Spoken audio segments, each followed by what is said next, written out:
اللہ تعالیٰ نے حضرت سلیمان بن داؤد کو وحی کی کہ سمندر کے کنارے جاؤ، ایک عجیب چیز دیکھو گے۔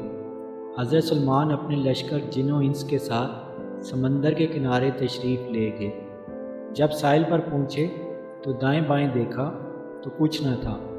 آپ نے جن سے کہا کہ اس سمندر میں غوطہ لگاؤ اور وہاں کی حالت مجھے بتاؤ۔ اس نے غوطہ مارا اور کچھ دیر کے بعد باہر آیا اور عرض کیا، اے اللہ کے نبی، میں نے اس ساحل پر اتنے غوطے لگائے مگر اس کی تہہ تک نہ پہنچ سکا، نہ کوئی چیز مجھے نظر آئی۔ آپ نے دوسرے جن سے فرمایا کہ غوطہ لگائے۔ اس نے بھی غوطہ لگایا اور تھوڑی دیر بعد باہر نکل کر وہی کہا جو پہلے جن نے کہا تھا۔ اس کے بعد آپ نے اپنے وزیر سے کہا کہ وہ سمندر کے اندر جا کر سمندر کا حال بیان کرے۔ وزیر نے 3 غوطے لگائے اور سمندر کی تہہ تک پہنچ گیا۔ سمندر کی تہہ میں اسے ایک کعبہ نظر آیا۔ وزیر نے وہ کعبہ حضرت سلیمان رضی اللہ تعالیٰ عنہ کے سامنے پیش کیا تو کیا دیکھتے ہیں کہ اس میں ایک خوبصورت نوجوان صاف و شفاف کپڑے پہنے نماز پڑھ رہا ہے۔ آپ نے کعبے میں داخل ہو کر سلام کیا اور اس نوجوان سے دریافت کیا، تم سمندر میں کیسے پہنچے؟ تو نوجوان نے کہا، اللہ کے نبی، میرا باپ معذور تھا اور میری ماں نابینا تھی۔ میں نے اپنی والدہ کی 70 سال خدمت کی۔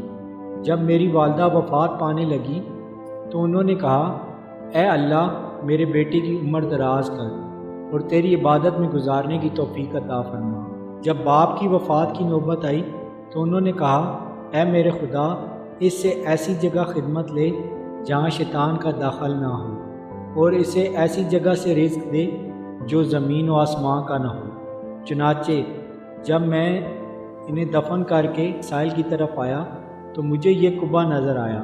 میں اس کی خوبصورتی دیکھنے کے لیے اندر داخل ہوا۔ اتنے میں ایک فرشتے نے کہا، اس کعبے کو سمندر میں اتار دو۔ حضرت سلیمان علیہ السلام نے پوچھا کہ تم کس زمانے سے یہاں ہو؟ اس نے کہا، حضرت ابراہیم علیہ السلام کے زمانے میں آیا تھا۔